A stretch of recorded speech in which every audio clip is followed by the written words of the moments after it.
দেশনেত্রী মরহুমা বেগম খালেদা জিয়া জনগণের অধিকার প্রতিষ্ঠায় দেশে সংসদীয় গণতন্ত্র প্রতিষ্ঠা করেছিলেন।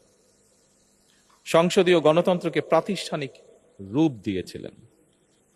সেই গণতন্ত্রকে প্রহসনের রূপ দিয়ে জাতীয় সংসদকে হাস্যরসের খোরাকে পরিণত করা হয়েছিল।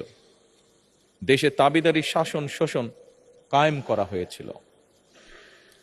দেশে সংসদীয় গণতন্ত্র এবং জনগণের অধিকার পুনঃপ্রতিষ্ঠা করার জন্য দেশনেত্রী বেগম খালেদা জিয়া জীবনের শেষ দিন পর্যন্ত লড়াই করেছেন।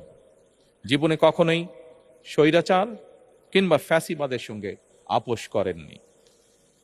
দেশে আজ থেকে আবারও সেই কাঙ্ক্ষিত সংসদীয় গণতন্ত্রের যাত্রা শুরু হলো, আলহামদুলিল্লাহ।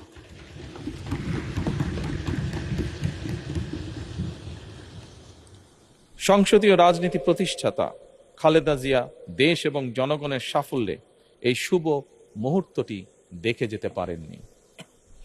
আজ তাই এই জাতীয় সংসদে দাঁড়িয়ে আমরা দেশ এবং জনগণের স্বার্থে আপসীর নেতৃত্ব, ব্যক্তিত্ব, স্মরণীয়, বরণীয়, অনুকরণীয় রাজনীতিবিদ মরহুমা খালেদা জিয়াকে গভীর শ্রদ্ধার সঙ্গে স্মরণ করছি।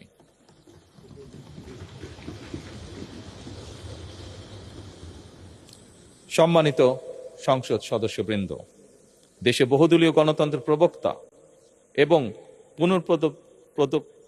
প্রবর্তক, স্বাধীনতার ঘোষক শহীদ প্রেসিডেন্ট জিয়াউর রহমানের একটি উক্তির কথা আপনাদের সামনে আমি স্মরণ করতে চাই।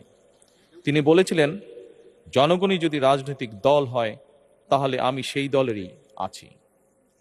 অর্থাৎ ব্যক্তি কিংবা দলের স্বার্থ নয়, জনগণের স্বার্থই সবচাইতে বড়। এটাই বিএনপির রাজনীতি।